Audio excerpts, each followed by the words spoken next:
ये भी इन्वेस्टमेंट से एम्प्लॉयमेंट, डेवलपमेंट से डिग्निटी का बेहतरीन उदाहरण है। साथियों, भारत आज जिस ग्रोथ ट्रेजेक्टरी पर ही है, उसे समझने के लिए हमारी सरकार की एक और अप्रोच पर गौर करना जरूरी है। ये अप्रोच है spending big for the people, लेकिन साथ साथ दूसरा भी एक अप्रोच है save big for the people. हम ये कैसे कर रहे हैं, यह जानना शायद आपको दिलचस्प होगा। 2014 में हमारा यूनियन बजट 16 लाख करोड़ रुपए के आसपास था। आज ये बजट 48 लाख करोड़ रुपए का है।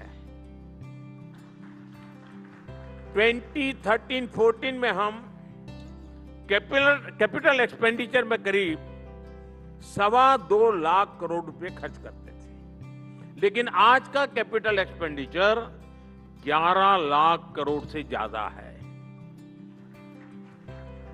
ये 11 लाख करोड़ रुपए आज नए अस्पताल, नए स्कूल, सड़क, रेल, रिसर्च फैसिलिटी, ऐसे अनेक पब्लिक इंफ्रास्ट्रक्चर पर खर्च कर रहे हैं। पब्लिक पर खर्च बढ़ाने के साथ ही हम पब्लिक का पैसा भी बचा रहे हैं। मैं आपके सामने कुछ आंकड़े रख रहा हूं और मैं पक्का मानता हूं कि ये आंकड़े सुनकर के आपको लगेगा अच्छा ऐसा भी हो सकता है। अब जैसे डायरेक्ट बेनिफिट ट्रांसफर, डीबीटी से जो लीकेज रुकी है, उससे देश के 3.5 लाख करोड़ रुपए बचे हैं। आयुष्मान भारत योजना के तहत मुफ्त इलाज से गरीबों के 1,10,000 करोड़ रुपए बचे हैं। जन औषधि केंद्रों में 80% डिस्काउंट पर मिल रही दवाइयों से नागरिकों के 30,000 करोड़ रुपए बचे हैं। स्टेंट और नी इम्प्लांट कीमतों को नियंत्रित करने से लोगों की हजारों करोड़ रुपए बचे हैं। उजाला स्कीम से लोगों को एलईडी बल्ब से बिजली बिल में 20,000 करोड़ रुपए की बचत हुई है। स्वच्छ भारत अभियान, स्वच्छ भारत मिशन के कारण बीमारियां कम हुई और इससे गांवों में हर परिवार के करीब 50,000 रुपए बचे हैं। यूनिसेफ का कहना है कि जिस परिवार के पास अपना टॉयलेट है, उसके भी करीब 70,000 रुपए बचे हैं। साथियों, जिन 12 करोड़ लोगों के घर पहली बार नल से जल आया है, WHO ने उन पर भी एक स्टडी कराई है। अब साफ पानी मिलने से ऐसे परिवारों को हर साल 10,000 रुपये से ज्यादा की बचत हुई है। साथियों, 10 साल पहले किसी ने नहीं सोचा था कि भारत में इतना बड़ा बदलाव होगा।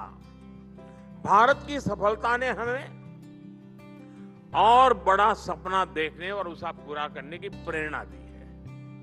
आज एक उम्मीद है, एक सोच है कि ये सेंचुरी इंडिया की सेंचुरी होगी, लेकिन ऐसा करने के लिए और तेजी से काम करने के लिए हमें कई सारे प्रयास भी करने होंगे। हम उस दिशा में भी तेजी से काम कर रहे हैं। हमें हर सेक्टर में पेश करने के लिए आगे बढ़ना होगा। पूरे समाज की सोच बनानी होगी कि हमें बेस्ट से कम कुछ भी स्वीकार नहीं करना है।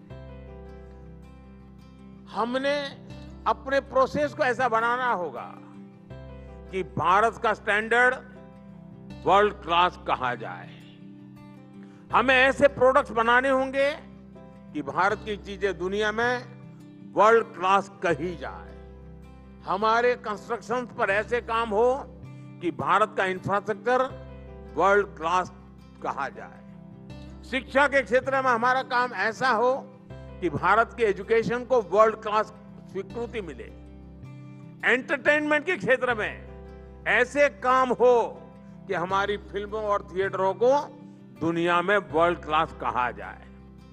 और इस बात को, इस अप्रोच को लगातार जनमानस में बना रखने के लिए हिंदुस्तान टाइम्स की भी बहुत बड़ी भूमिका है। आपका 100 साल का अनुभव विकसित भारत की यात्रा में बहुत काम आएगा। साथियों, मुझे पूरा विश्वास है कि हम डेवलपमेंट की इस पेस को बरकरार रखेंगे। बहुत जल्द हम दुनिया की तीसरी सबसे बड़ी इकोनॉमी बनेंगे।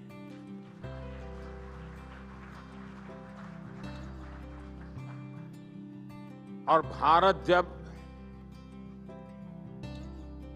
शताब्दी मनाएगा आजादी की, भारत की आजादी के 100 साल होंगे, तब आप भी करीब करीब 125 साल के हो जाएंगे। और तब हिंदुस्तान टाइम्स लिखता होगा कि विकसित भारत का ये शानदार अखबार है।